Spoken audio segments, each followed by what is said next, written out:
Hello, I'm Josh Ganji, BOEM's auction manager for this lease sale. And first, I just wanted to welcome all on behalf of the Bureau of Ocean Energy Management. The seminar today is primarily being held to familiarize potential bidders with the processes for participation in the planned lease sale in the Gulf of Maine.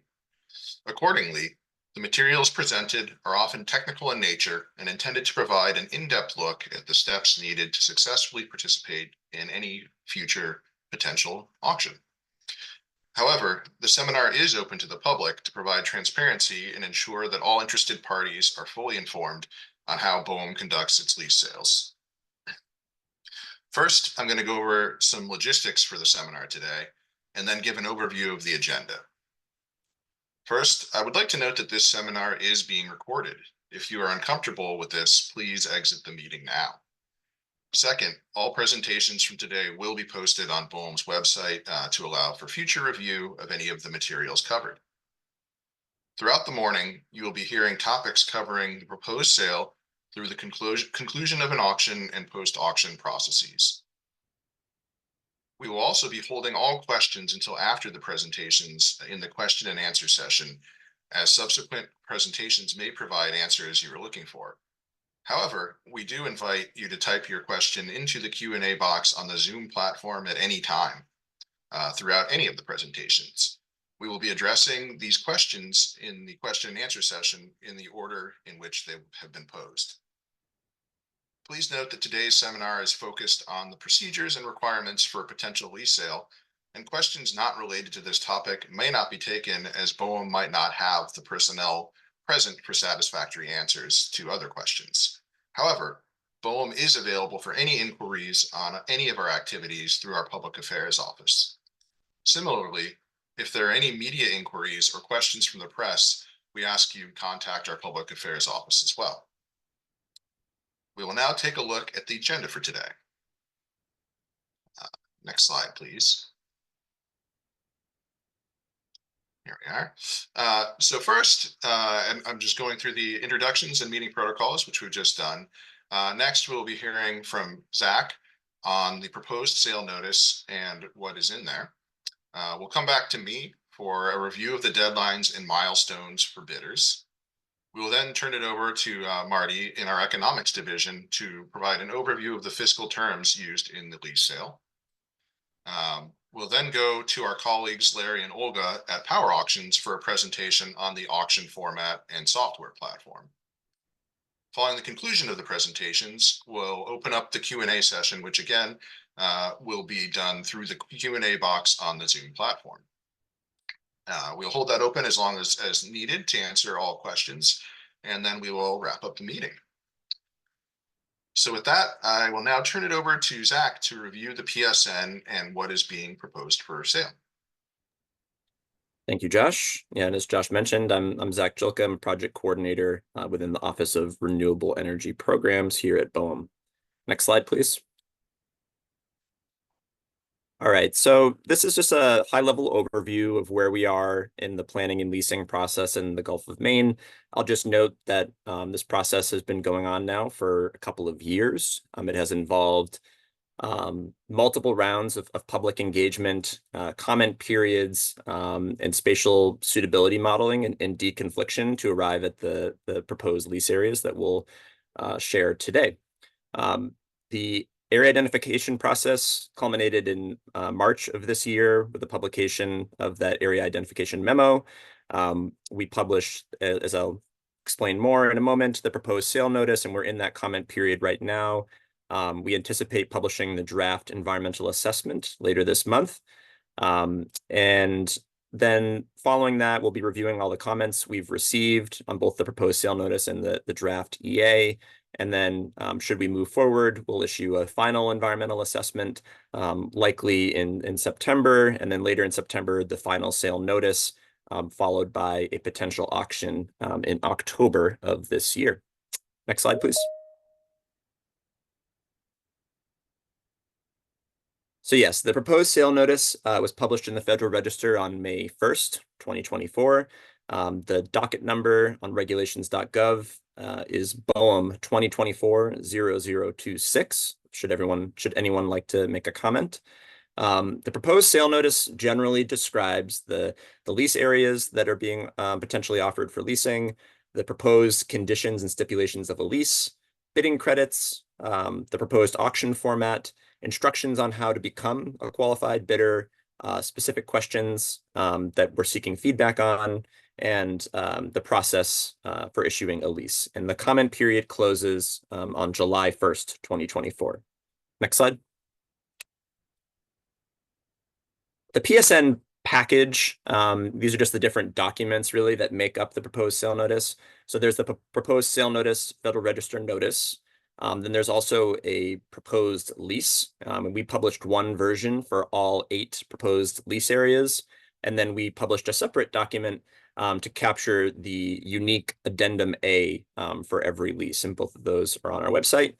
We also have published an overview map of the proposed lease areas, the shape files for accessing those lease areas in ArcGIS, the bidder's financial form and the bidder's financial form addendum, qualification guidelines, and then later the EFT payment instructions. So all of those will be available if they're not already on the BOEM Gulf of Maine webpage. Next slide. So this is our overview of the lease areas themselves. So there are 8 of them. They together are just under 1 million acres at 970,000 acres. There is a difference between the total acreage and the total developable acreage, which I'll cover in a minute when we get to the lease stipulations. These lease areas represent about half of the final wind energy area and are a 90% reduction from the earlier call area. The average lease size is around 120,000 acres. The combined capacity is around 15 gigawatts, we estimate, based off of an energy density equation of 4 megawatts per kilometer squared, which is the recommendation right now from the National Renewable Energy Lab. And that falls within the range of the regional offshore wind goals here in the Gulf of Maine. So the Commonwealth of Massachusetts has expressed a need for 10 gigawatts of offshore wind from the Gulf of Maine, while the state of Maine has expressed a need of 3 gigawatts. And then the regional grid operator, ISO New England, based off of some of their projections, we can estimate that up to 18 gigawatts of offshore wind from the Gulf of Maine might be needed. So that 15 gigawatts of potential from these areas would fall within that range. BOEM prioritized geographic diversity when outlining the boundaries of these potential lease areas. So both the northern areas being off of the coast of Maine, while also the southern region having some proximity to Massachusetts, the 2 states that are looking to procure power. We also prioritized trying to ensure that some areas were within approximately 75 miles of a point of interconnection, to allow for the potential use of high voltage alternating current transmission technology, while the other areas that are much further offshore would likely require direct current.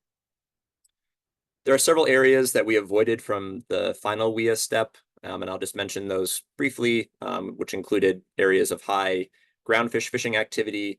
I'll go into more detail in a moment on some areas that were identified to facilitate transit, and we avoided leasing in those areas. And other areas that were avoided included some high priority habitat and fishing grounds. Next slide.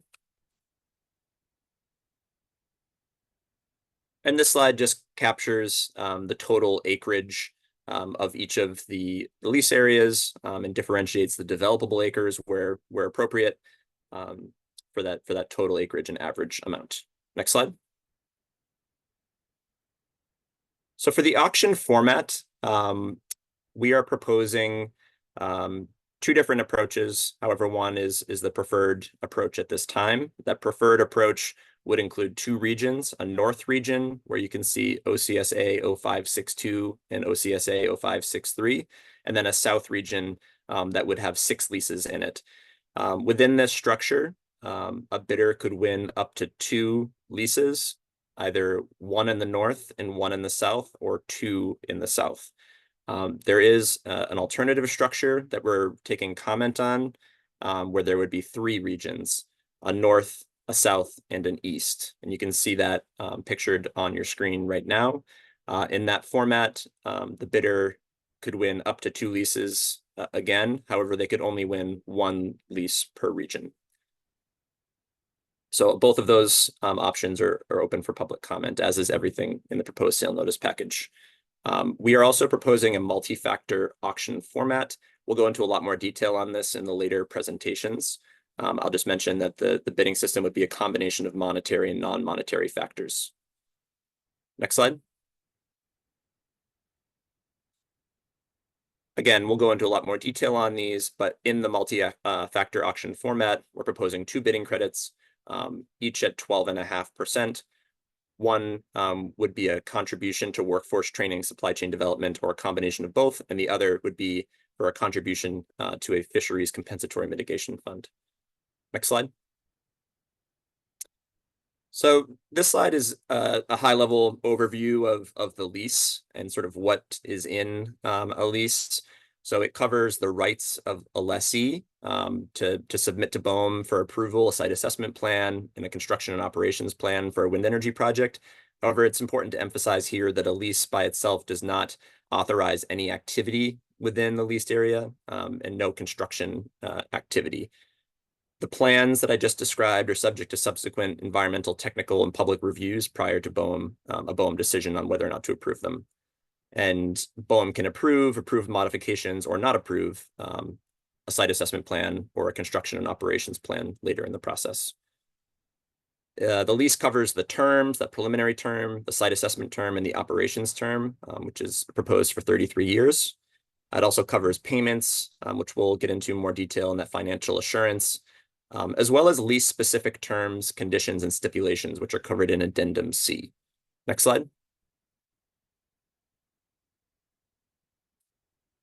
The lease structure, just the document itself, has the main body of the lease, and then Addendum A, which is the location and activities, Addendum B, the lease term and financial schedule, and then Addendum C, those lease-specific terms, conditions, and stipulations. Next slide. There are a few stipulations that I just want to highlight here that have been seen in other regions previously, but are also somewhat unique to the Gulf of Maine. So one of those provisions would be a lease stipulation that does not allow surface or subsurface occupancy in several portions of the southern region in the final WIA. And those areas, you can see on your screen right now, there are areas in gray. Those are areas where BOEM has chosen not to lease to facilitate existing transit for largely for commercial fishing. So there are 3 of these areas where we have avoided leasing. There's one going east to west, and 2 going northwest to southeast. Sorry, and those areas are 2.5 nautical miles wide. And in a few instances, there's overlap of those gray 2.5 nautical mile wide areas of overlap with the proposed leases. And you can see they're a little bit darker, and there's some cross hatching in this map.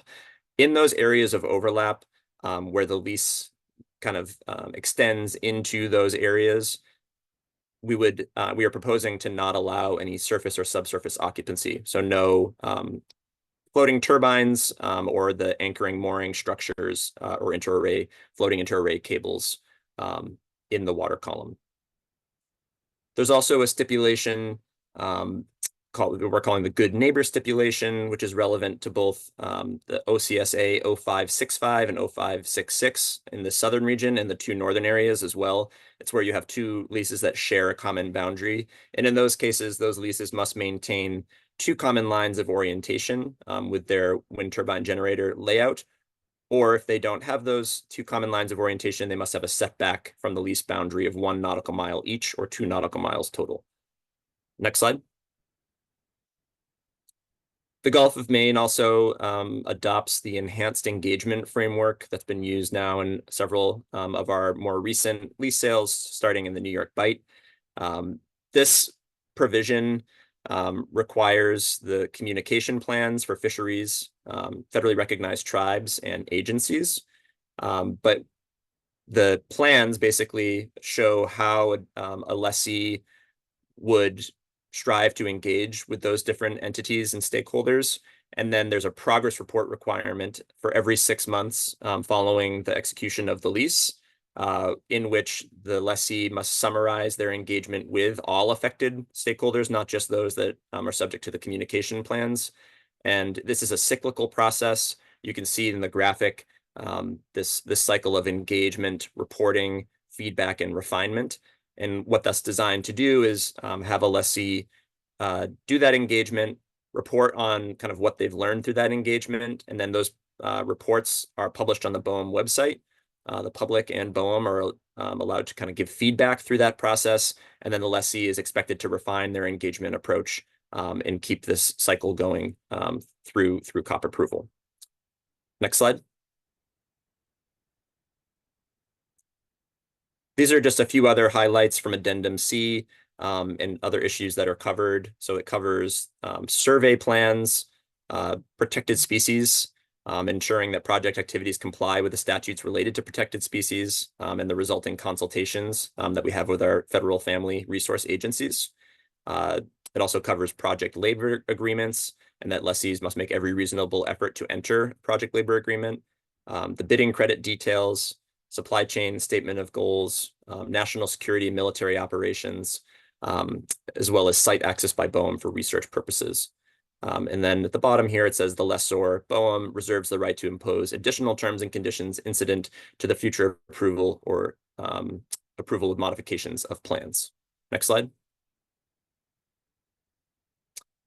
Questions specifically that we're asking within the proposed sale notice for this comment period include the number, size, orientation, and location of the proposed lease areas, questions about transit that I covered, and whether or not there are different ways to better facilitate existing transit, protected species baseline monitoring, questions about the bidding credits, the content of them and the amounts, as well as the auction process, the number of leases per bidder, and the regional approach that we've proposed. Next slide. And that's it for me. Back to you, Josh. Great. Thank you, Zach. So I'm just going to go over some of the key deadlines and milestones as we progress through any potential lease sale. Next slide, please. So as Zach excellently summarized, the proposed sale notice was published in May 1st, 2024 and there is the 60-day comment period that's open right now. And again, one of the key details here is that a company must be legally, technically, and financially qualified as able to obtain and develop an offshore lease. And that qualifications package must be received by BOEM prior to the close of the comment period if you're looking to participate in this lease sale. So that close of the comment period on July 1st is the absolute last date that a company can submit qualifications packages to BOEM for this lease sale. As Zach also mentioned, there are a number of auction rules: the lease areas, the orientation, the buffers, the bidding credits, lease stipulations, any limits to bidding, as was summarized. We are soliciting comments on those rules. So if you would like to comment on a way to improve what you're seeing, please do so by July 1st. Next slide. Yep. And again, we are here in this process. So in the middle of that comment period. Next slide, please. So the next step is following the conclusion of the comment period and the processing of those comments. BOEM will publish a final sale notice, and the final sale notice specifies the final areas for sale and notes the selected auction format and the rules as finalized.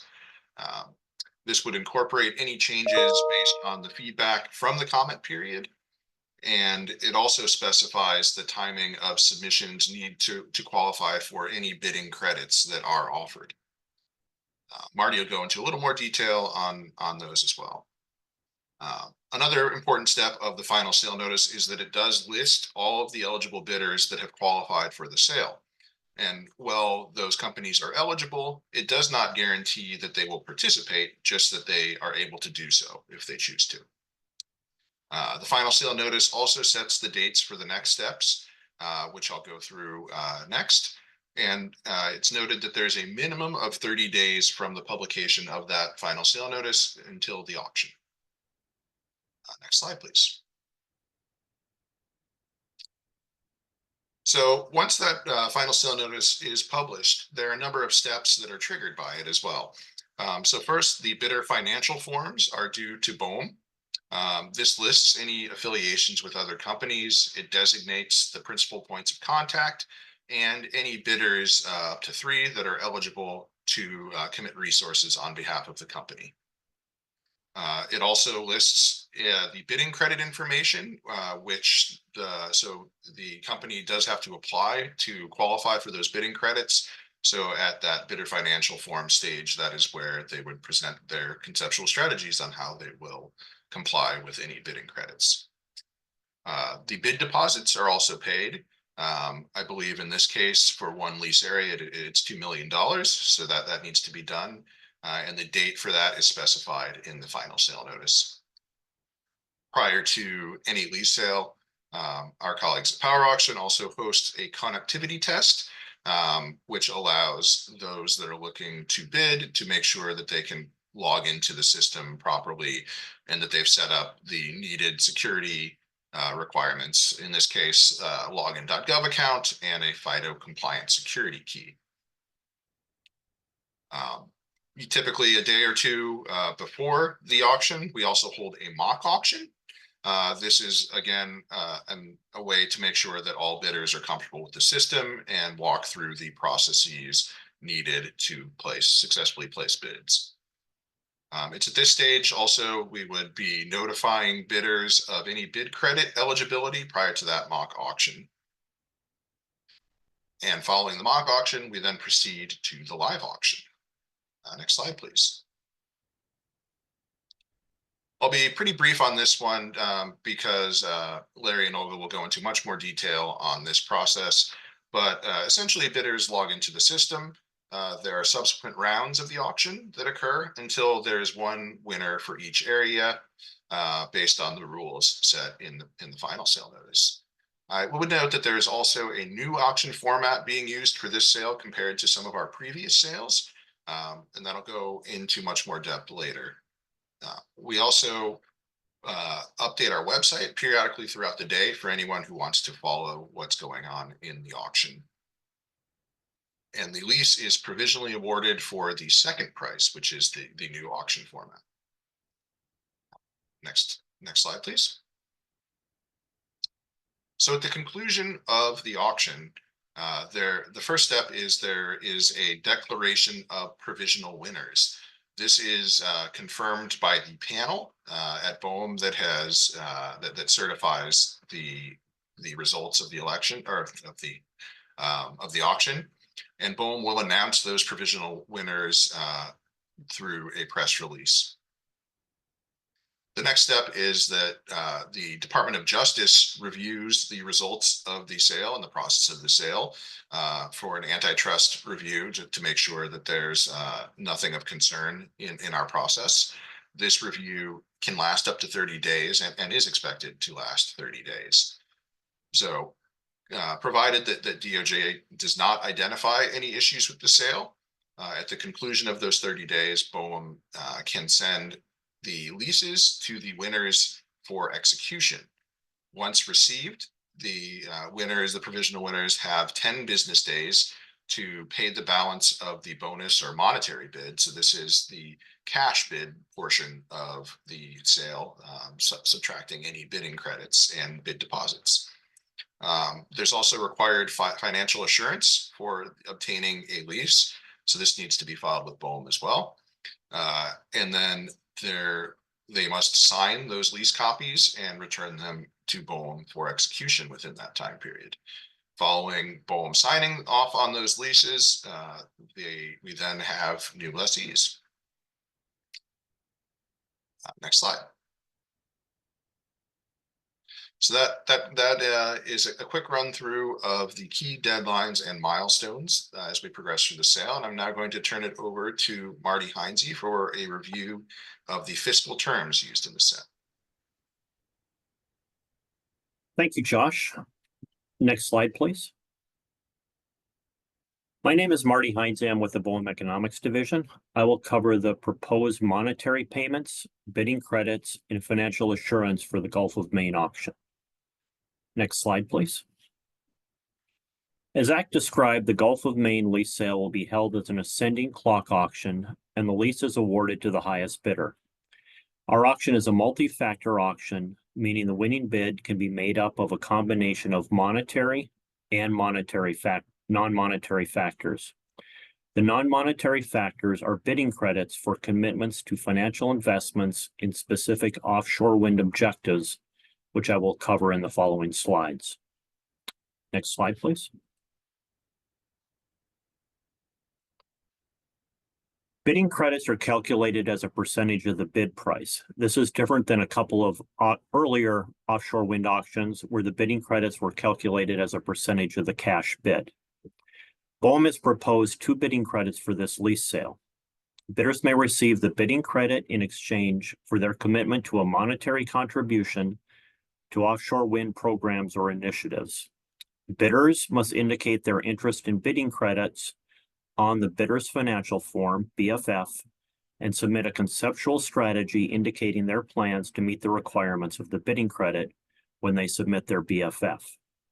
The details of the bidding credit requirement and enforcement provisions are included in the lease, and bidders should carefully review the lease when preparing their conceptual strategies.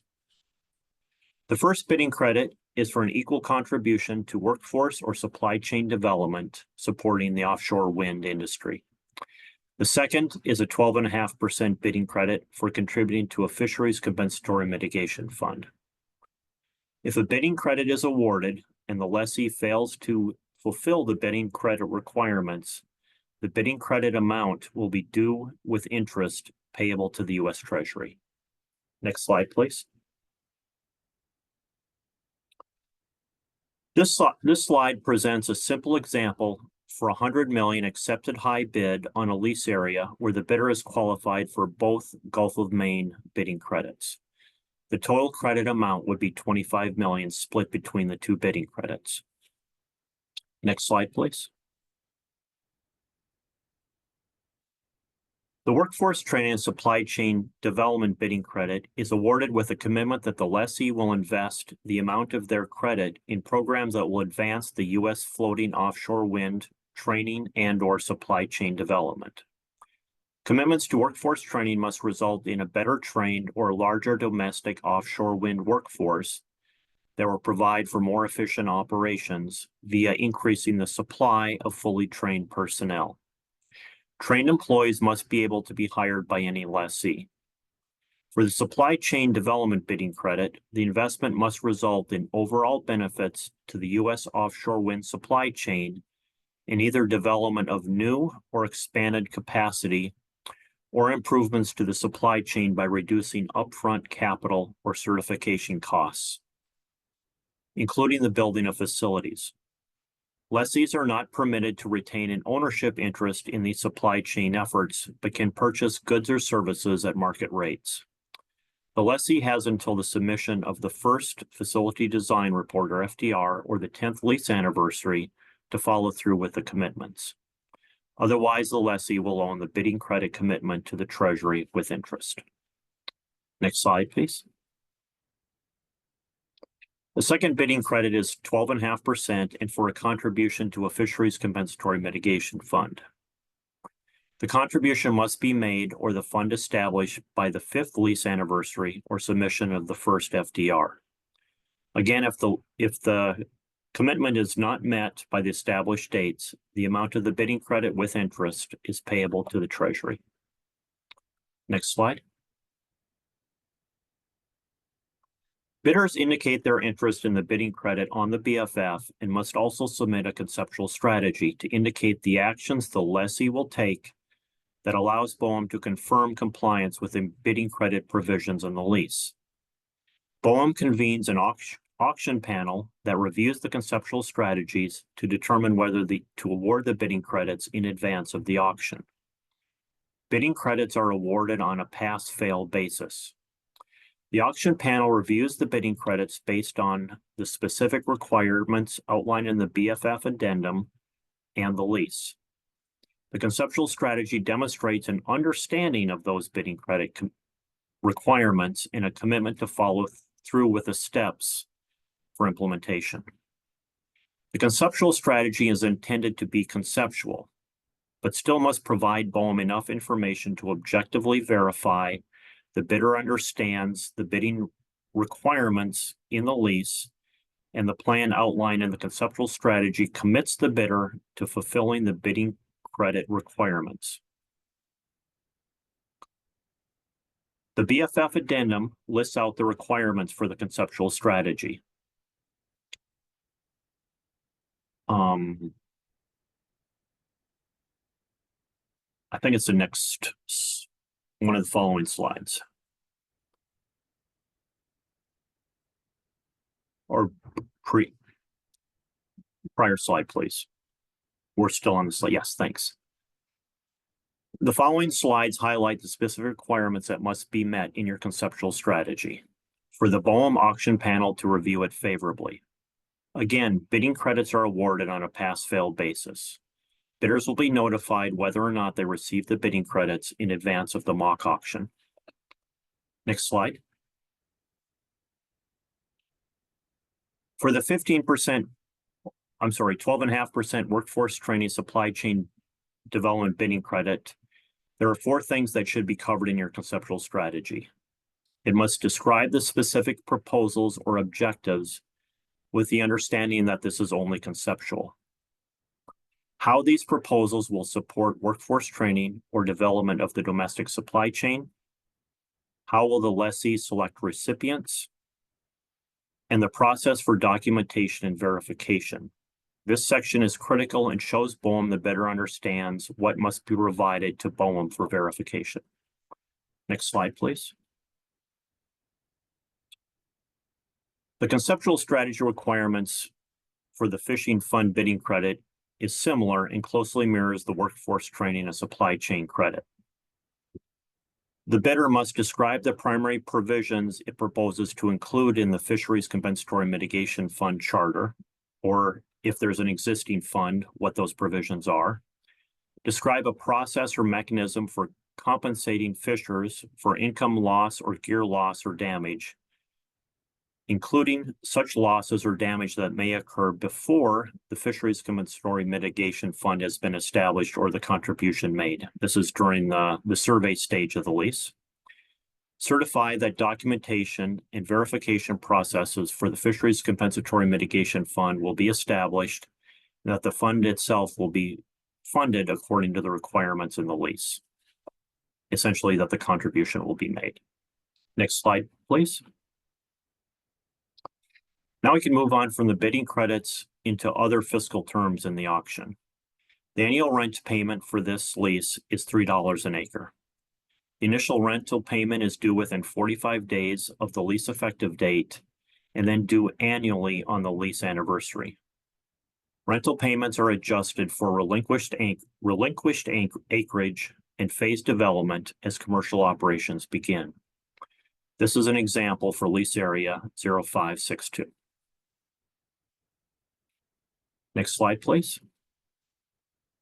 A right-of-way grant for export cables would include a payment of $70 per statute mile and a right of use and easement off lease for a separate facility would be $5 an acre with a $450 minimum.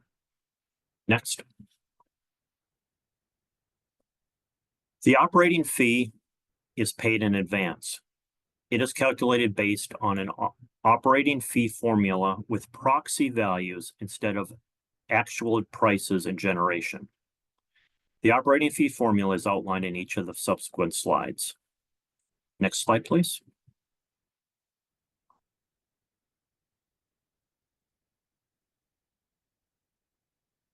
The first 2 variables in the equation are nameplate capacity and the number of hours per year. Next slide, please. Again, the nameplate capacity and the number of hours per year, which for all years, including leap years, is 8,760 hours. Next slide. Next, the formula has an initial capacity factor for this sale that is set at 0.4. Together, the nameplate capacity, the number of hours per year, and the capacity factor provide the anticipated annual power output in megawatt hours. Note the initial capacity factor is used for the first 6 years of commercial operations and then adjusted at 5-year intervals to reflect the actual meter generation reported from on-form EIA Form 923. Next. Next, the formula includes a proxy power price to calculate the estimated market value of the power. The power price is not the actual price received by the lessee. Instead, BOEM uses a proxy price, an average hourly price for the prior calendar year. For this lease sale in the Gulf of Maine, BOEM is proposing to use the ISO New England H internal hub pricing for the proxy price. Next slide. The formula then multiplies the estimated annual value in dollars by the operating fee rate, which is 2%. This rate remains through the life of commercial operations on the lease. Next. Here's an example of a project of a 1 gigawatt nameplate capacity project with an estimated power price of $40, the wholesale power price of $40 per megawatt hour. The annual operating fee would be about $2.8 million. Next slide. Finally, the lease requires financial assurance. An initial financial assurance equivalent to 12 months rent is required prior to lease issuance. The lessee is required to provide financial assurance to cover decommissioning, operating fees, and other obligations as lease development progresses. Note that lessees may propose decommissioning financial assurance schedules to BOEM. Now we will move on to Larry, who will cover details of the BOEM auction system.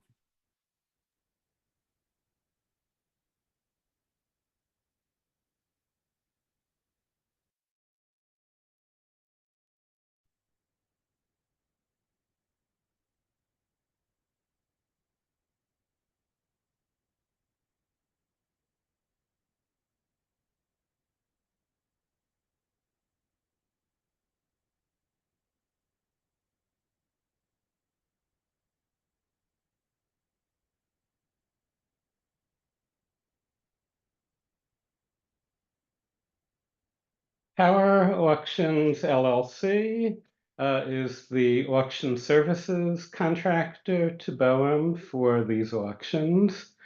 My presentation is going to cover the auction format, and then Olga, coming after me, is going to be describing the auction software. So let me begin with a high-level overview of the ascending clock auction. So before each round, a clock price, which is the highest price considered in the round, is announced for each lease area. During a round, bidders submit their bids.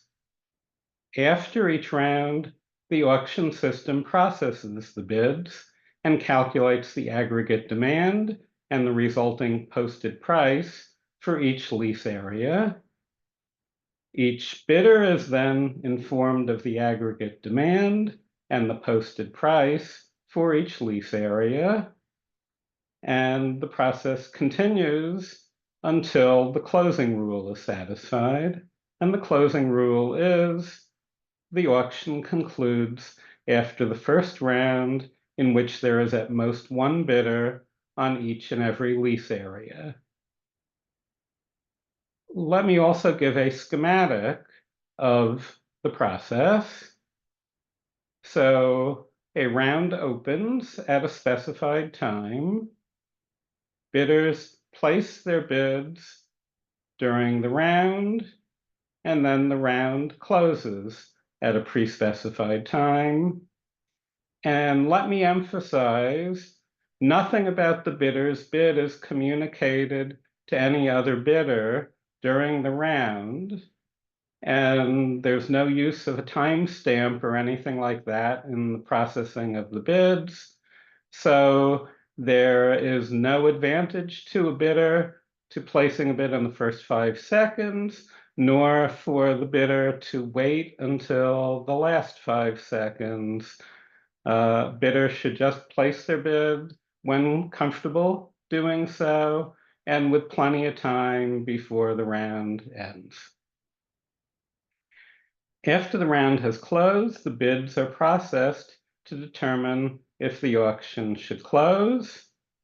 And so there are 2 possibilities. One is that the auction is determined to remain open, in which case the prices tick up, the auctioneer discloses each lease area's demand and the next round's prices to the bidders, and the process repeats.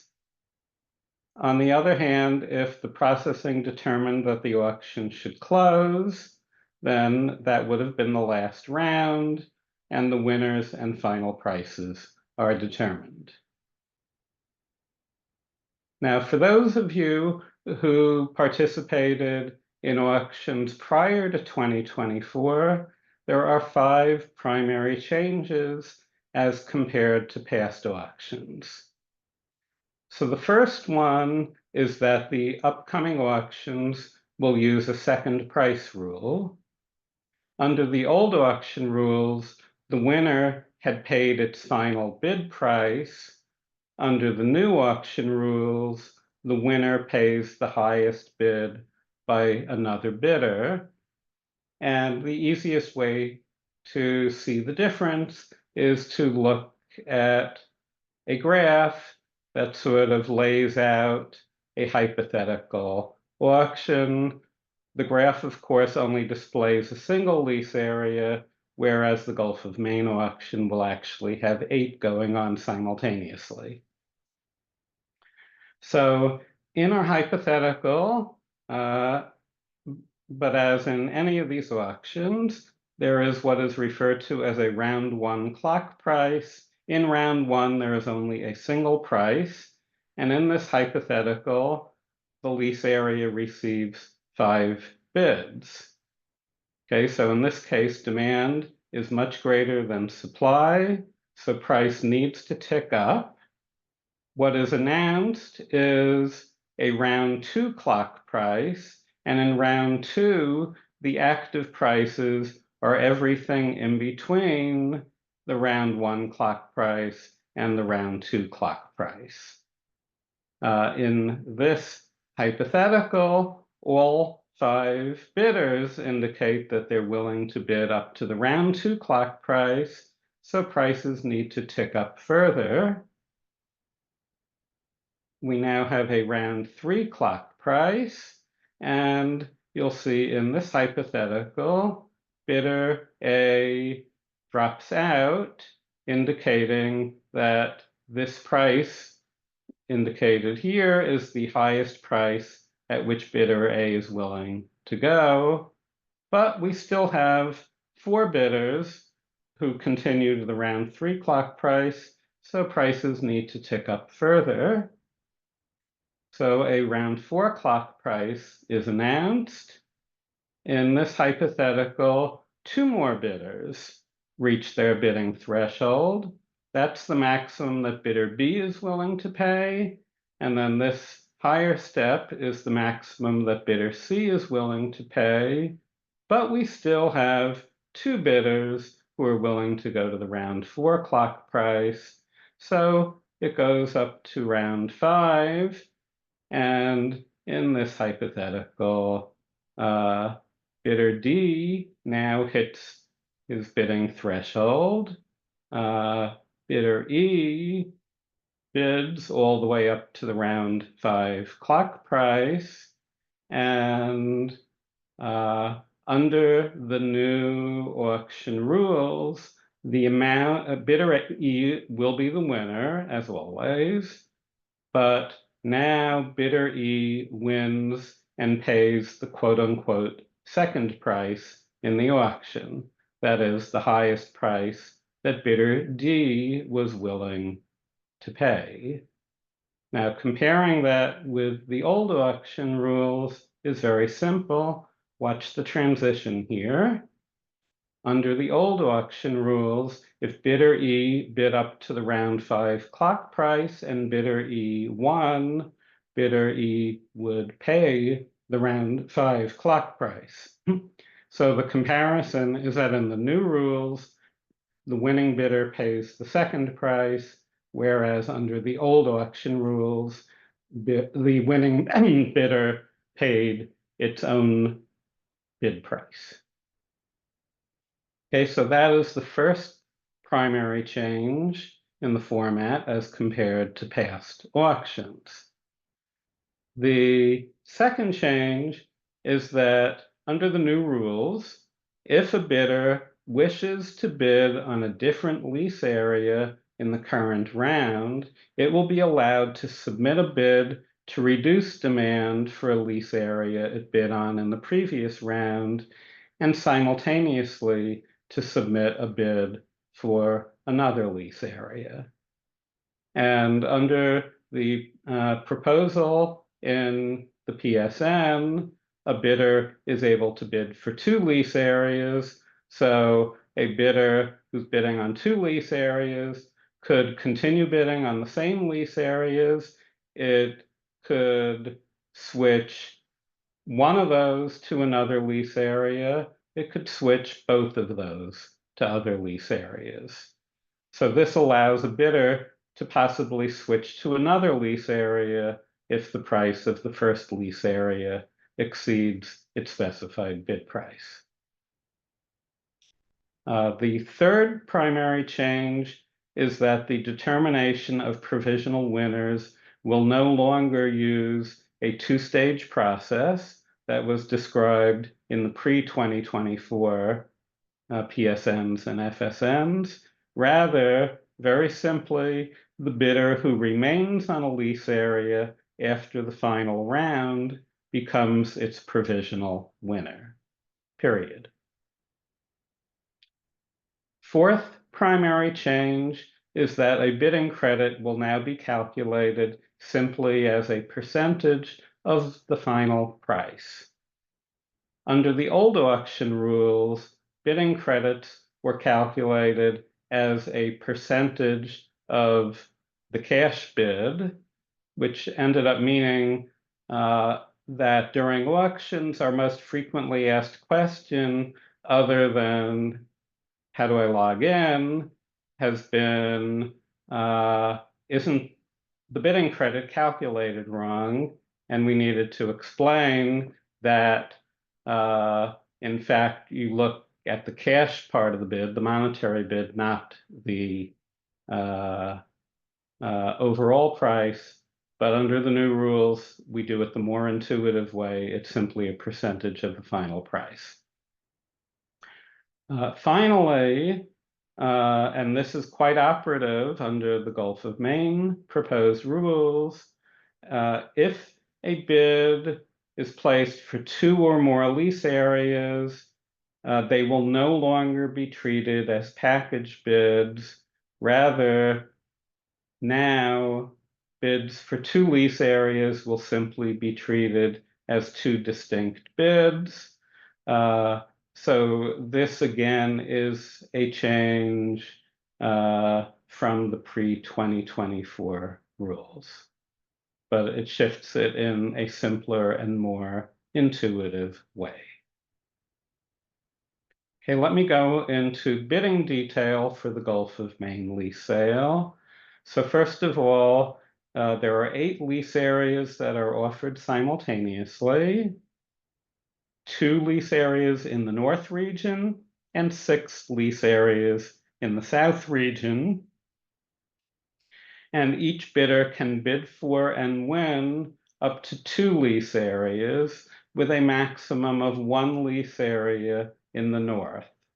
So the possible combinations that a bidder can be bidding for and a bidder can win are 1 lease area in the North and 1 lease area in the South, or 2 lease areas in the South region. And I should emphasize what I'm displaying right now is one of the questions for which comment is invited. So exactly how the lease areas will be configured, whether the regions will be defined as 2 lease areas in the north and 6 lease areas in the south, and what the total limit is for a bidder, and what is the limit in each region. And the final rules will, of course, be published in the FSN, but they would work in a similar way to what we'll be describing today, which is how it works under the proposal of the PSN. So to be eligible to bid in the first round, the bidder must have submitted a bid deposit for at least 1 lease area. So bidder can either submit a bid deposit for $2 million and obtain an initial eligibility of 1, or a deposit of $4 million and have an initial eligibility of 2. Now, to maintain its eligibility of N for N equals 1 or 2 in the next round, the bidder must be on that number of lease areas after the bids of the round are processed. And note, in addition to that, the bidder cannot be on more than 1 lease area in the north region at a time. As the auction progresses, a bidder can attempt to switch from 1 or 2 lease areas to other lease areas, again, subject to the north region's limit of 1, and of course to the bidder's overall eligibility. If your eligibility was initially 2, but it dropped to 1, henceforth you would only be able to bid on 1 lease area at a time. And then, as always, the auction does not end for any lease area until it ends for all lease areas. This is a simultaneous auction. Let me now give some bidding detail for round 1. So as I said, and as the graph illustrated, in round 1, there's a single price for each lease area, which you could refer to as either the round 1 clock price or the opening price, and a proposed amount was published in the PSN, and a final amount will be published in the FSN. During round 1, each bidder bids on at most 2 lease areas at the opening prices, and this of course depends on their eligibility, which in turn was determined by their bidding deposit. So if they only put a $2 million deposit in, they'd only be able to bid on 1 lease area. So a bidder can bid up to its initial eligibility and for at most 1 lease area in the north region. After round 1, each bidder will be on the lease areas that it bid for. And then a bidder that does not bid for any lease area in round 1 will not be on any lease area and will simply not be able to bid in later rounds. That bidder would be eliminated from the auction. Now in round 2 and later rounds, as was shown in the graph, there is a price range for each lease area. There's a start of round price, which is the lowest price in the range, and there is a clock price, which is the highest price in the range. In round 2 and later rounds, a bidder can, and there are 3 options here, place bids to continue bidding for the same lease areas that it was on after the previous round at the new round's clock prices, or place bids to reduce its demand for 1 or 2 lease areas that it was on after the previous round, indicating any price between the start of round price and the clock price inclusive. a bid to reduce demand at some price indicates that the bidder is not willing to acquire that lease area at a price exceeding the specified bid price. And then finally, a bidder that bids to reduce demand for one or more lease areas can optionally bid to increase demand for up to the same number of other lease areas. To put it briefly, a bidder can be bidding to switch from one lease area to another, can be bidding to switch from two lease areas to two others. Any bid to increase demand, so any bid for the lease area that the bidder is trying to switch to, must express a willingness to pay any price up to the clock price. Now, an immediate question comes up: what happens if a bidder fails to submit a bid? These are referred to as missing bids. So if a bidder fails to submit a bid for a lease area that it was on after the previous round, the auction system will consider that to be a missing bid. A missing bid will be treated as a bid to reduce demand at the start of round price. If the missing bid is applied during bid processing, and we'll be describing bid processing next. So if demand is reduced for the lease area with the missing bid, then the bidder will not be on that lease area at the start of the next round. So unless the bidder placed a bid to increase demand for another lease area, its eligibility will be irrevocably reduced. Now let me go into bid processing. So bids are processed after each round to determine, first, each bidder's processed demand for each lease area. A bidder's processed demand equals 1 if the bidder is on the lease area after the round, and equals 0 if the bidder is not on the lease area after the round. Second, we determine each bidder's revised eligibility. A bidder's eligibility for the next round equals the number of lease areas that the bidder is on after bids are processed. So entering the last round, the bidder's eligibility might have been 2, but after the processing of the bids, it might now be revised to only 1, just as an example. And this is made known to the bidder after processing.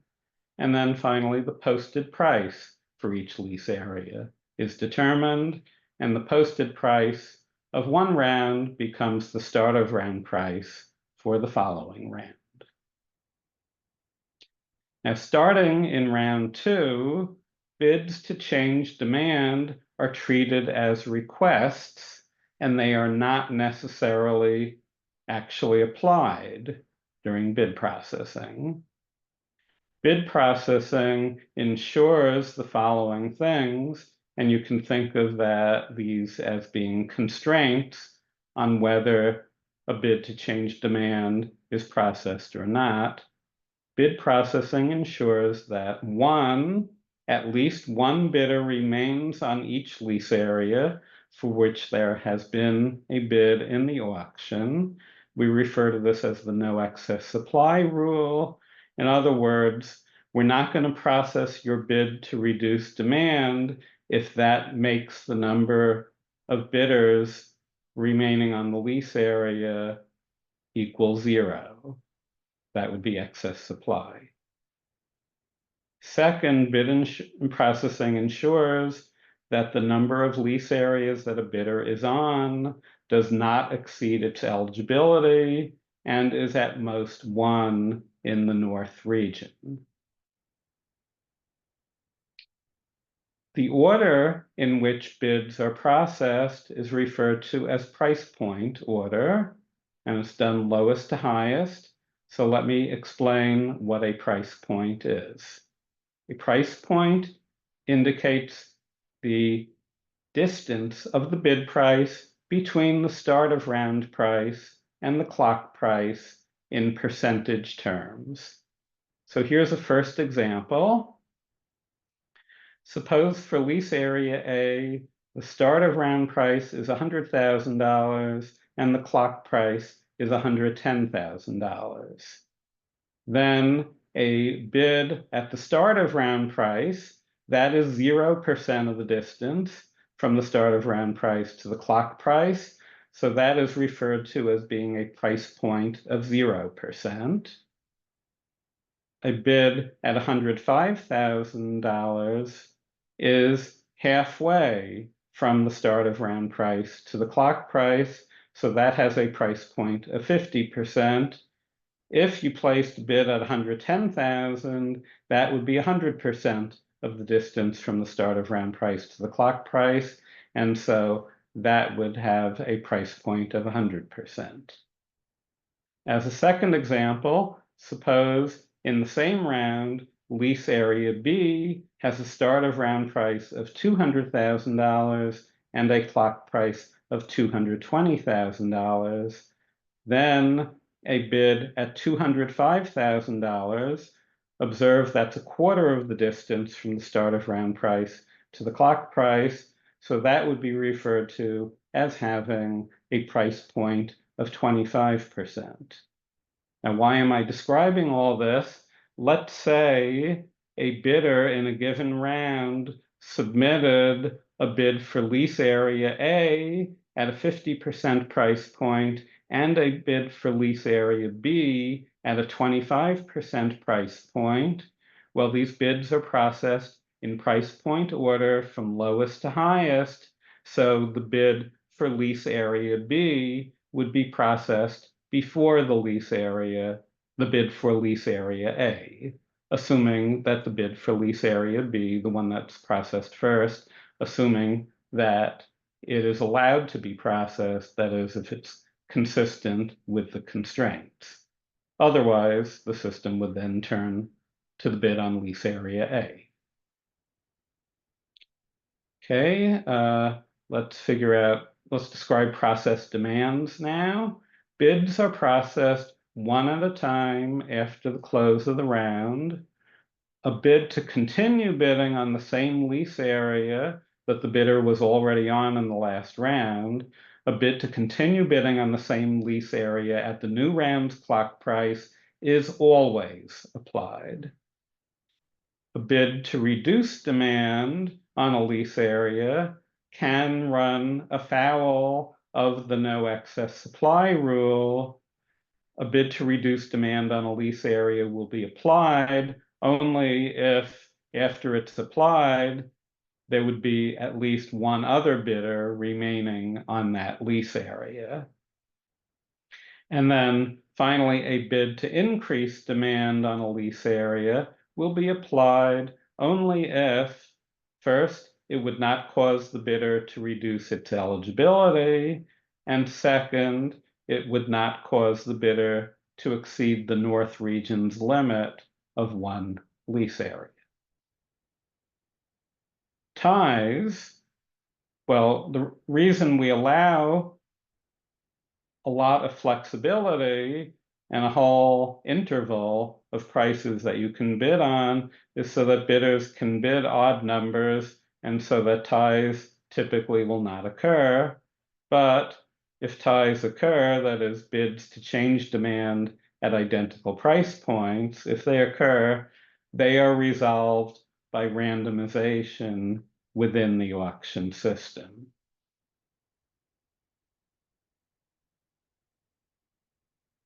Now let me describe posted prices, that is the determination of what price comes out of the bid processing. So the posted price of a lease area for a round is based on the aggregate demand, that is the number of bidders on the lease area after bid processing. So there are going to be three possibilities. The first is if aggregate demand is greater than 1, this was the case that I was showing when I was giving my graph of the hypothetical clock auction with 1 lease area. Remember, there the aggregate demand after each round was somewhere between 2 and 5. So if the aggregate demand is greater than 1, the posted price equals the clock price. If the aggregate demand equaled 1, and a bid to reduce demand by a different bidder was applied, the posted price is the price at which the second highest bidder reduced its demand. So in this case, as is shown at the bottom here, the posted price could be somewhere in the interior of this interval. And then finally, in all other cases, the posted price is the start of round price. So if you were the only bidder on a lease area and we run another round and no other bidder bid on the lease area, the posted price would just be the start of round price. So just to reiterate, there are 3 possibilities. It could be the clock price, it could be a point in the middle of the interval, or it could be the bottom of the interval, the start of round price.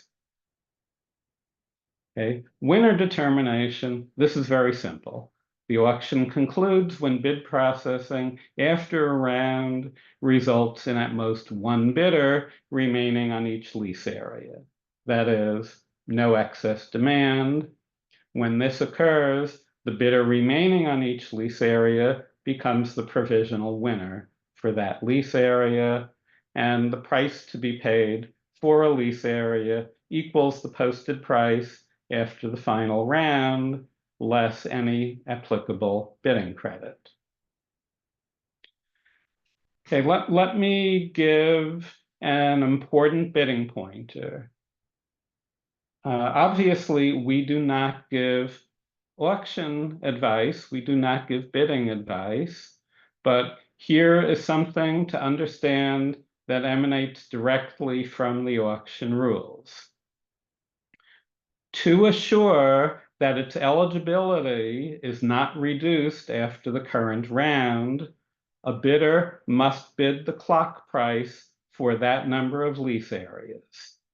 So if you started off with an eligibility of 2 and you want to maintain an eligibility of 2, you've got to make sure that you bid the clock price on that number on 2 lease areas.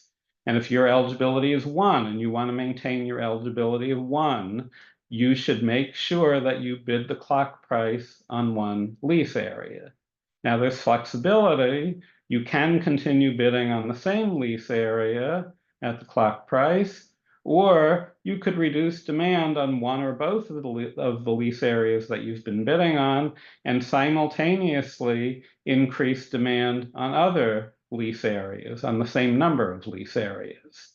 But as I say, one way or the other, whether it's the same lease area or different lease areas, if you want to maintain your eligibility, you should make sure you bid the clock price on the number of lease areas equaling your eligibility. Now, under the new rules, observe that bidding the clock price does not imply that you will necessarily need to pay the clock price. First of all, if all other bids for a lease area are bids to reduce demand, then the highest price bid by another bidder will be posted after the round. That is, it's the second price.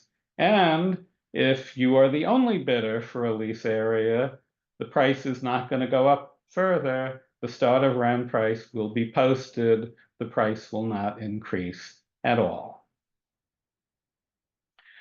Just to say two overview things about the bidding system, and then I'll turn this over to Olga. Just like almost everything else like every other software you use at this point, it is hosted on the cloud. There is a primary server and a backup server. Bidders bid remotely from their offices. And by the same token, the auction team and BOEM will be accessing the system remotely, and all the communications will be encrypted using TLS. The requirements for you locally, your computer requirements can be summed up by saying you basically, it would be hard not to satisfy these conditions with a computer that has been purchased in the last couple of years. It needs to have a 1.2 gigahertz processor or faster. It needs to have a 1920 by 1080 or higher resolution monitor. And the web browsers supported are Google Chrome, and this can be on the Windows or the Mac platform, and you should use the newest version of Chrome, or it can be Microsoft Edge, and then it should be a recent Chromium version. Then the unusual requirement, and this has gotten introduced this year as a result of federal government anti-phishing requirements, you need to have obtained and registered a FIDO compliant key for each authorized individual on your bidding team. So you need to obtain this in advance, and Olga will tell you more about this. And then you also need to have a smartphone with a recent operating system and a Google Authenticator app loaded. And that's going to be used if you need to call our support desk for assistance. That's how you will authenticate yourself as an authorized individual for a given company. And then in terms of recommended backup facilities, you should have a secondary means to access the internet, such as a mobile hotspot, in case your main internet connection were to go down in the middle of the auction. And you should also authorize more than one individual to bid for your company. Up to 3 are allowed. That's your protection in case one of your authorized individuals gets stuck in an elevator or something like that. And at this point, let me turn it over to Olga, who is going to talk in detail about the auction system.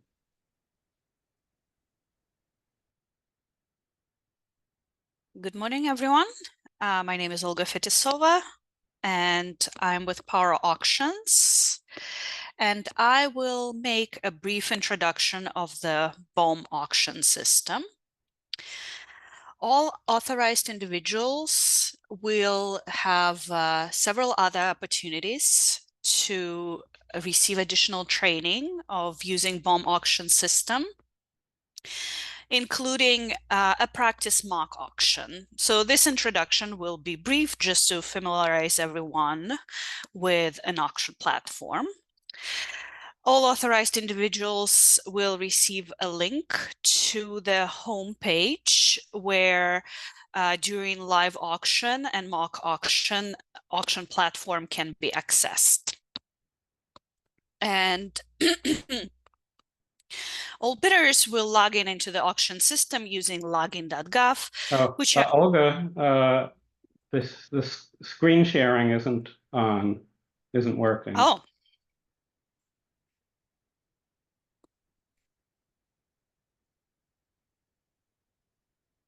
Much better.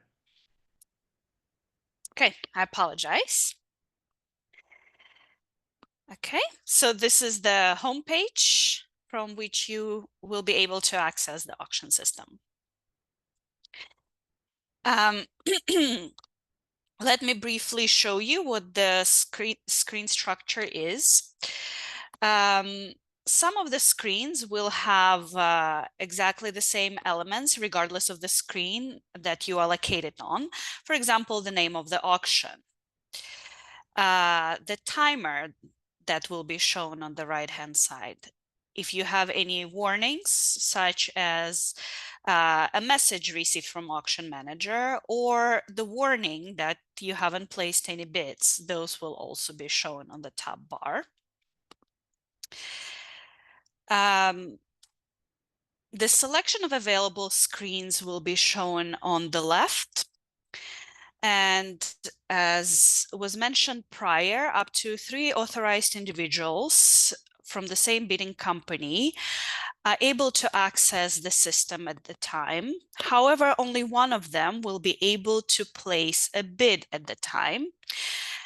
And the authorized individual who is capable of placing the bid currently has what is called a bidding control.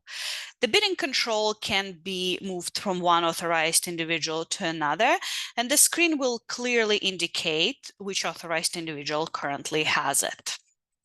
And of course, there will be a screen content shown. Let me briefly show you some of the useful features of the BOM auction software. One of them is ability to communicate between bidders and auction managers. Auction managers can send announcements to all of the bidders. These announcements can be a welcoming message to the auction system. If a schedule will change for any of the reason or any other useful announcement. In addition, bidders can ask questions directly through the auction system. This can be done through the messages screen. A conversation can be initiated or replied to, or additional questions can be asked. Another useful screen that bidders can access is the schedule of the rounds and recesses for the auction.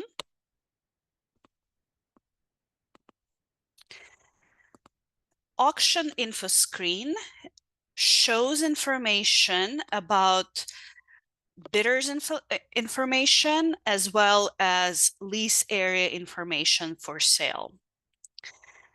For example, bidder's initial eligibility is shown, as well as if a bidder qualified for any of the bidding credit in any of the regions, then the bidding credit percentage for each of the region will be shown on the screen.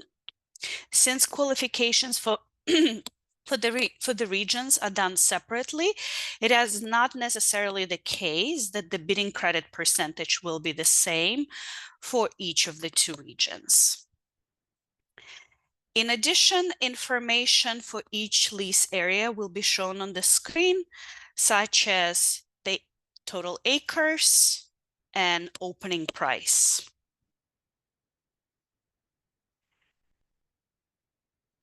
It is proposed in the PSN that the North region will have a limit of 1 lease area in the North region, and this information will also be displayed in the auction info.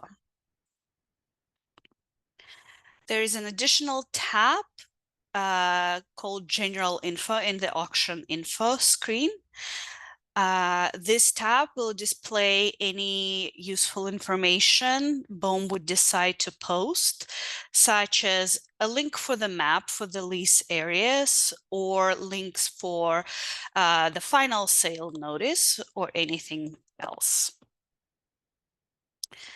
Okay, so I would like to get to the interesting things, namely how to place bids.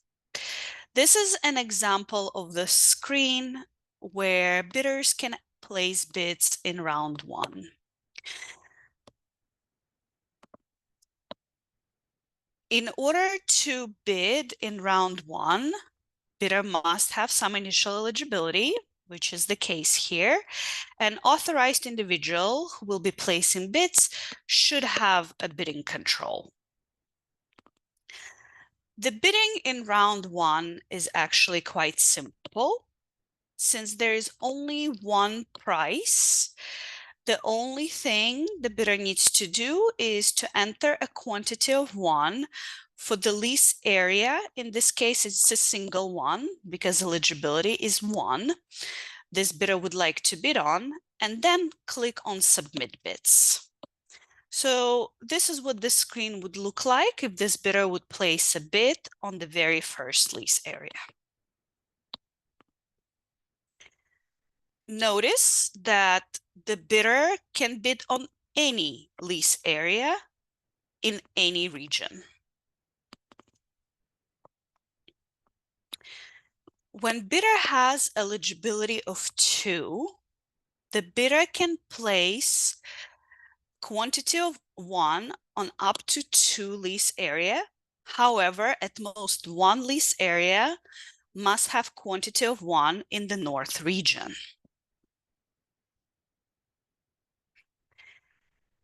Once the bids have been placed, if a bidder qualified for any of the bidding credit, the bidder can see the decomposition of monetary and non-monetary bid. In this example, a bidder has separate bidding credits in the north and in the south, and there's a helpful breakdown of bidding credit and cash bids for each of the region as well as the total.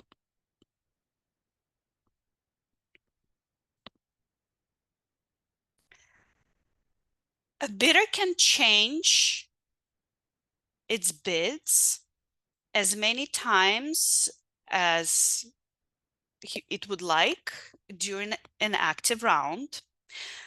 However, we always recommend to verify that the bids have been placed correctly by going to the bid summary screen.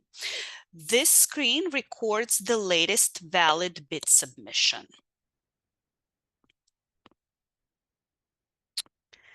Once round one has ended, auction manager will post the results of the round. That will include the posted price, the aggregate demand, and process demand of the bidder. The results of the round can be viewed on bid results screen. This screen clearly indicates the lease areas you're on after the round has been posted, as well as the number of bidders that are on each lease area after the round.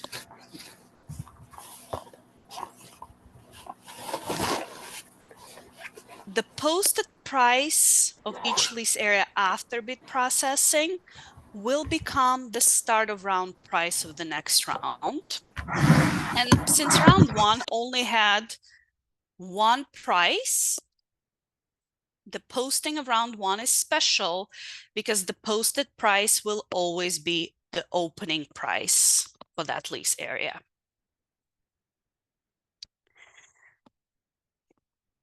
Your eligibility for the next round will also be shown, and that would be processed activity for the posted round.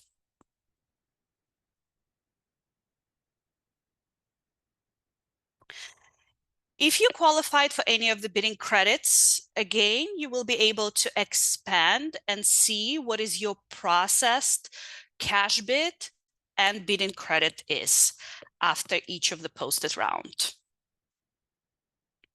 such as shown in this example. Before each round starts, the price range for the next round will be announced by the auction manager. Again, the start of round price is determined by the posted price of the previous round. However, the auction manager can determine what the clock price and the increment for the following round will be. Starting with round 2, the prices will be a price range with the lowest price of start of round price and the highest possible price clock price. If a bidder did not bid in round 1, he will no longer be eligible to bid future round. In this case, bid results screen will first indicate it. It will show that the processed activity is 0. Therefore, the eligibility for the next round is 0. There will be a red banner indicating that there is no eligibility to bid in the next round. And when the next round starts, place bid screen will no longer be available for such bidder. For all other bidders, they can continue bidding in round 2. And bidding in round 2 is also quite similar to round 1. It has to abide by overall eligibility, by the region limit in the North region. However, starting with round 2, there is a price range. So the bid is actually quantity and the price pair. As was mentioned before, there are 3 possible bids that can be placed starting in round 2. The very common bid is to continue bidding on the same lease areas at the new clock prices. To make this process simple, it can be done with a click of just one button to submit maintain bid. Or it can also be done by indicated quantity of 1 for the same lease areas that the bidder has bid for in the prior round, and clicking on the new clock price.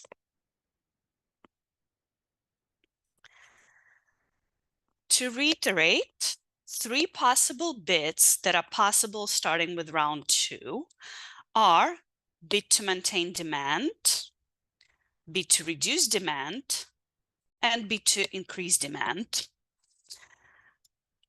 Bid to maintain demand means that you have a process demand for some lease area and you would like to keep quantity of 1 at the new clock price.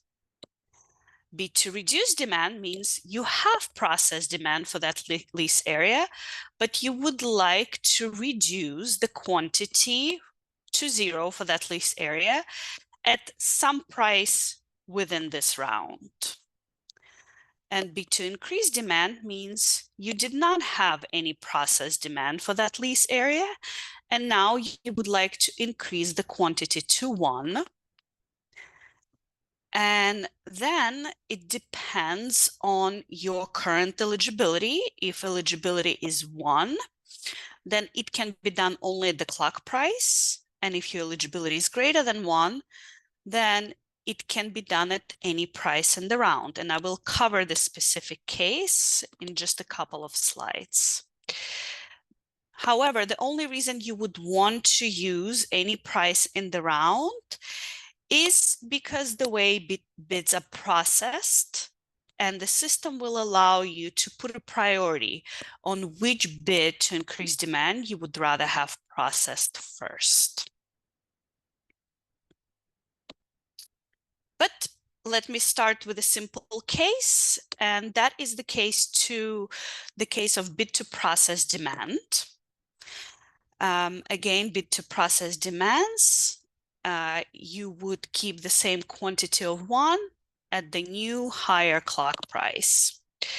The bid that is shown on the screen means that you would like lease area 0563 at all prices up to the new clock price, as well as lease area 0565 at all prices up to the new clock price.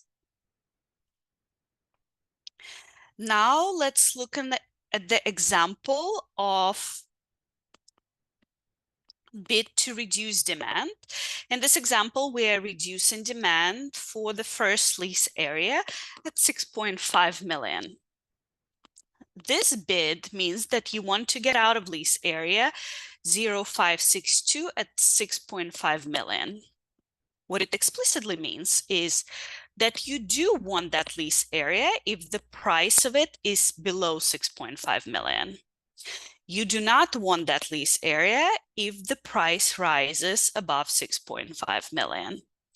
And if the price of 0562 is exactly 6.5 million, you're indifferent between getting that lease area and not getting it.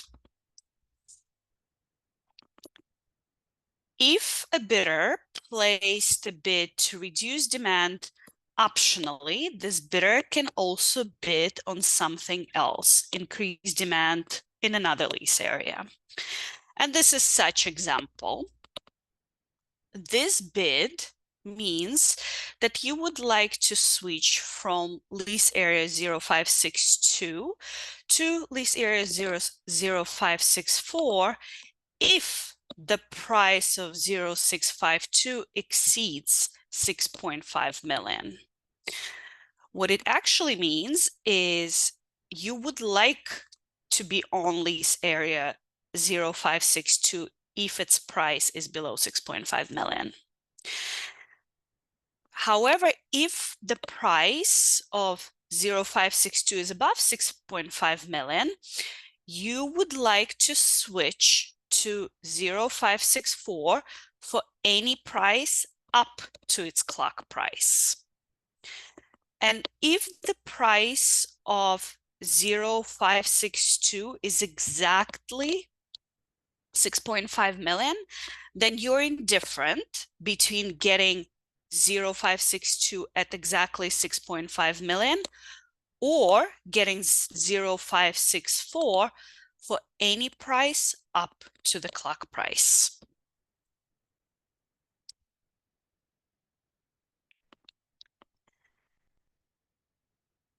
With any switching of the bids, it's worth reiterating that the regional limit of the North region cannot be violated. And now let me touch on a slightly more complicated example when eligibility of the bidder is 2 and the bidder is trying to switch from 2 lease areas it was previously bidding on to 2 new lease areas. So with eligibility equals to 2, you can specify multiple bids to switch your demand. And you can use the bid prices of your bids to increase demand to specify in what order you want those bids to be processed. Recall that bids are processed in the price point order from lowest to highest.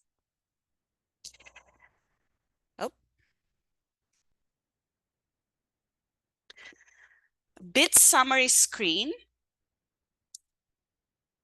shows the price points of your bids.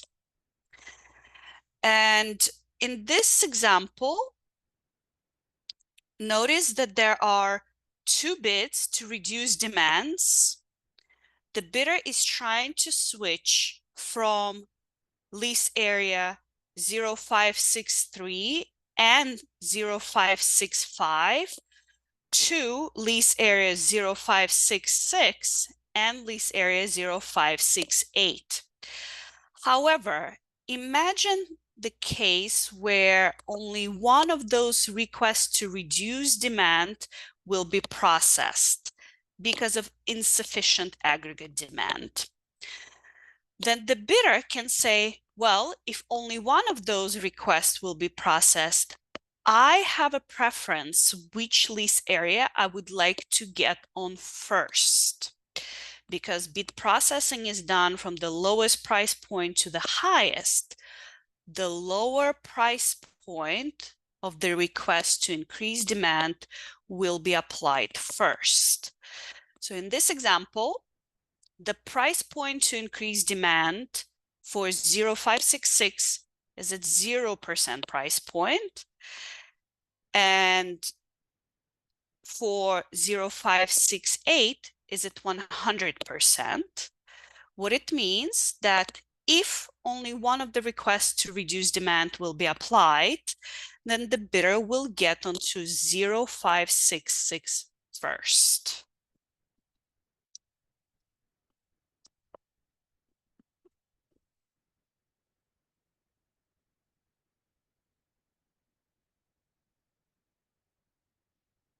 Okay.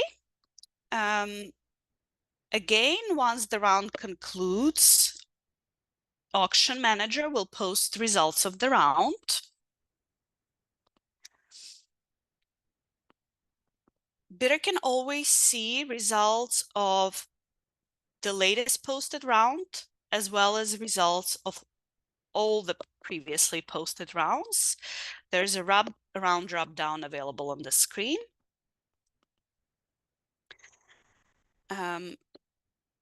The screen provides which lease area the bidder is currently on. And if any bid has not been applied, then details column starting with round 2 will show the reason why the bid has not been applied. As in my example, where the bidder have tried to switch from 2 lease areas to the other 2 lease areas, I have set it up to illustrate such example. Notice 2 of the bids have been applied, one bid to reduce demand and one bid to increase demand has been applied. However, the bid to reduce demand was not applied due to insufficient aggregate demand. And since there was no available eligibility to increase demand, the request to increase demand in 0568, that was the increase with a higher price point, was not applied due to insufficient eligibility.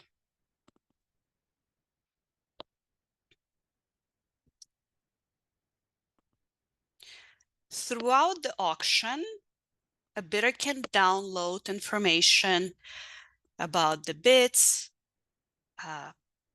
results, and everything that is visible on the screen on the download screen to keep for records and analyzing. Once auction concludes, bidders who have won any of the lease areas will be informed of the results of the auction on the screen. In this example, the bidder has actually won 2 lease areas, 0563 and 0566. This bidder will be able to see the posted price, as well as if the bidder has qualified for the bidding credit, the final bidding credit will be shown as well on the screen. This is an example of a winner who did not qualify for any of the bidding credits.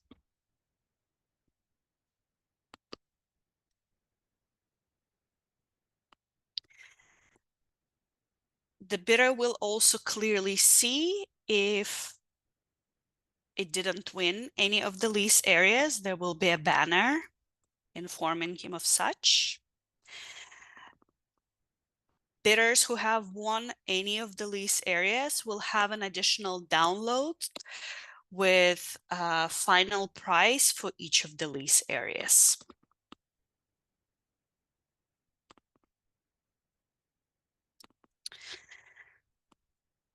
And let me just mention a few things, what the bidder preparation entails before the auction.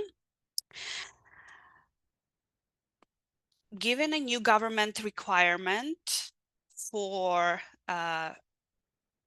logging in using phishing resistant FIDA compliant keys, each authorized individual must purchase a FIDA compliant key ahead of the auction. Also, each authorized individual must register with login.gov and ensure that at least one of the emails affiliated with login.gov account is the email that has been specified on the bidder's financial form with BOEM. To ensure that everything works correctly, the email, the FIDA compliant key, we perform a connectivity test day a few days ahead of the mock and live auctions. You will be given a link to the home page, and you will try to access auction system using the login.gov. Plug in your FIDA compliant key into the computer, entering your password on login.gov, and then logging in into the auction software. During the connectivity test, we will also ensure that you are able to call the help desk. You will be asked to install the Google Authenticator app into your phone. And once you log in into the auction software for the very first time, you will see a QR code that would need to be scanned with your Google Authenticator app. We will encourage you to call the auction help desk to test it, because to authenticate your identity, the help desk representative will ask for your name, phone number, and the 6-digit code generated by your Google Authenticator app. In addition, prior to the live auction, a mock auction or training session will be held. First of all, to test your ability to access auction software, and also to provide hands-on training on bidding, viewing results, sending messages, and so on. Participation in the mock auction will occur remotely from the bidder's respective offices. We strongly recommend bidders to use exactly the same equipment and connection that they plan to use for the live auction. And of course, no results of the mock auction will be published. The auction manager will provide support during the mock auction by telephone and messaging facility of auction system to practice. Participating in the live auction will also occur remotely from bidders' respective offices. We recommend that bidders establish a protocol in which a single authorized individual submit bids. This would be authorized individual with a bidding control. And then the second and third authorized individuals are available as backups. All submissions are subject to the constraints of the auction rule.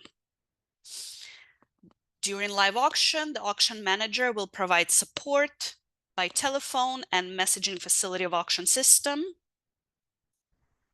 And this is it with introduction, and now back to BOEM.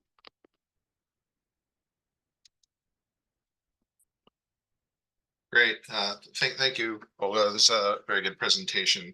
Our next item is the question and answer session. Again, please remember to put any questions in the question and answer box. I don't believe we currently have any open presentations or any questions from the presentations.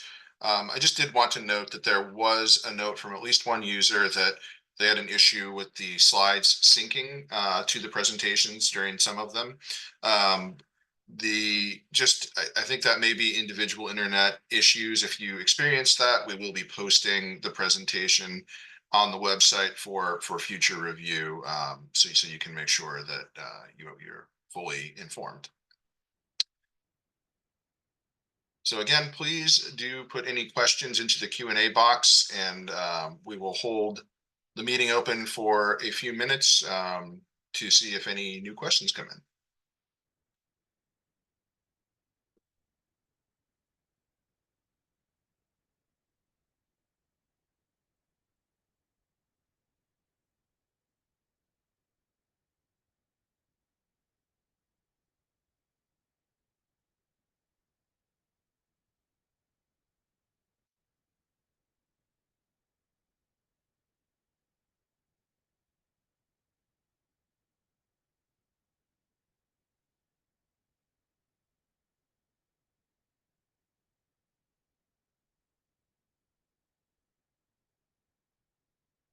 Great. So we have the first question that just has come in is, can you elaborate a bit on how reducing demand in the new auction format is different from exit bids in the previous auction format? Larry, I think I may call on you for this one.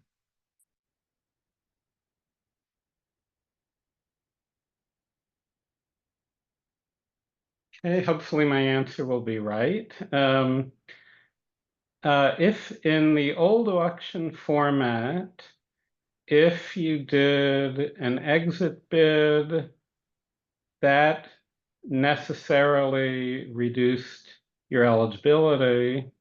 So if your eligibility had been 2 and you did an exit bid on one of the lease areas, that would reduce your eligibility irrevocably to 1. And if you did exit bids on 2 lease areas, that would irrevocably reduce your eligibility to 0. In the new format, you can do a bid to reduce demand and simultaneously do a bid to increase demand on another lease area. So you're still able to get the granularity of saying, I want to bid up to 6.5 million, but not a cent more. But at the same time, maintain your eligibility by moving to something different. Great. Thank you, Larry. I think a follow-up here, after reducing demand for one site, can you switch back to that site at a later point in the auction? The technical answer to that question is yes. I'll answer at a slightly greater length. When you're bidding and saying, I'm only going up to a price of 6.5 million on this lease area, not a penny more, that is for this round. So it might be you did that for lease area A, and at the same time you switched to lease area G, so you maintained your eligibility. Maybe a round later, you could go back to lease area A, and then once you're back on lease area A, you could bid to the clock price, or you could place a new bid at 8.5 million maybe. So you can move back and forth as much as you want, subject to the eligibility requirements, subject to the region requirements, and subject to the bids being applied because of the no excess supply rule.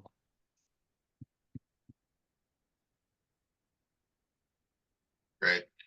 Thank you, Larry. The next question is, do you have to qualify for the North and South regions separately? Similarly, do you have to submit separate bid credit conceptual strategies for the 2 or 3 regions? So I'll take the first part. You do have to, so you have to qualify for the lease sale as an authorized bidder.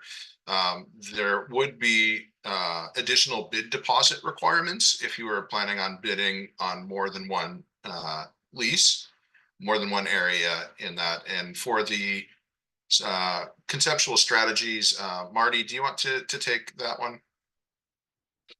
Sure.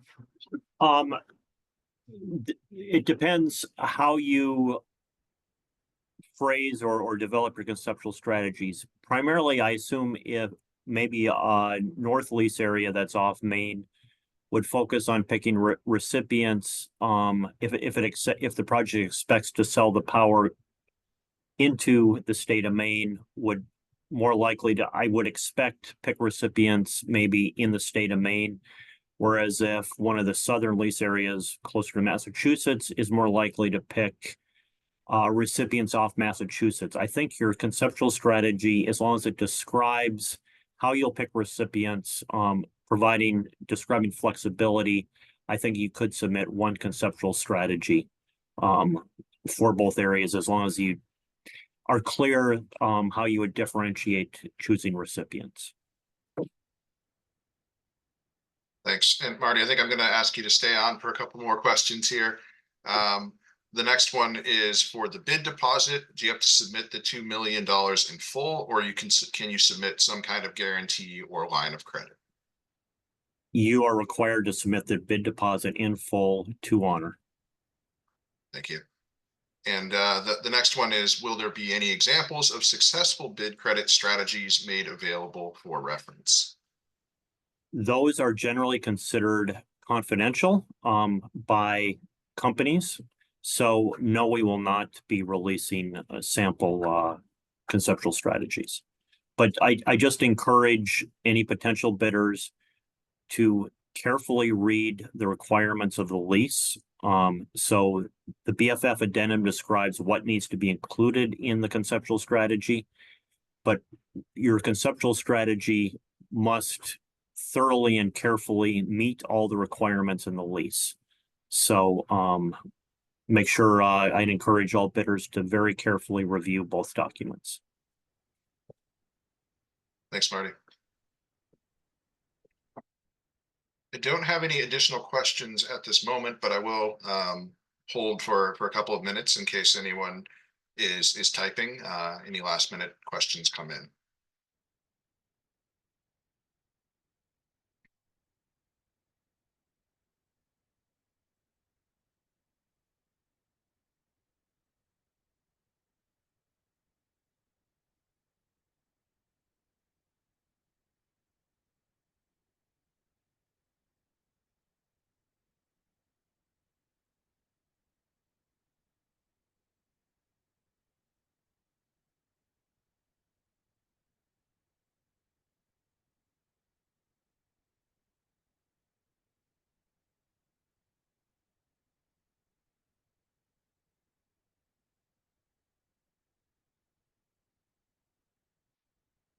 Yes, the next question is, will there be additional opportunities to ask questions on the auction format in the future?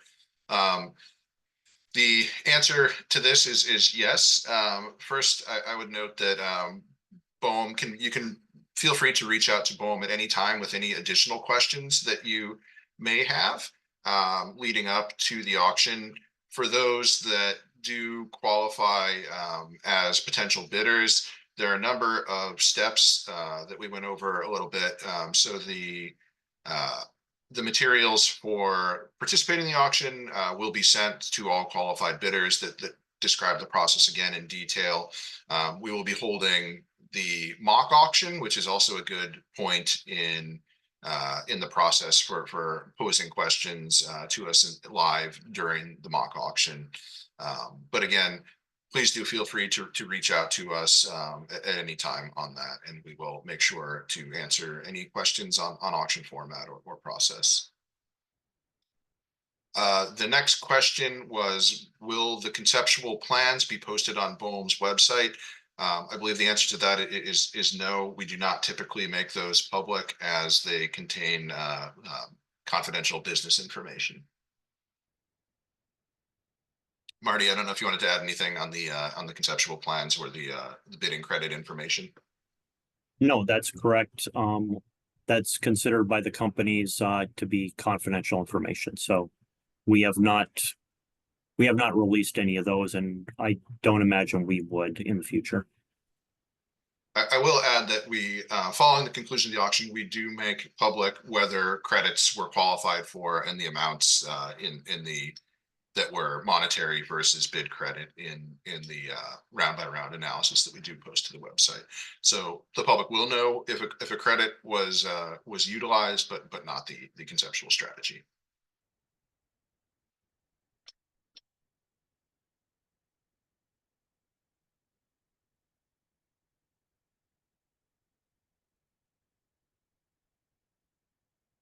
Again, I don't have any open questions, but I will hold for another couple of minutes in case any new ones come in.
Not seeing any additional questions come in.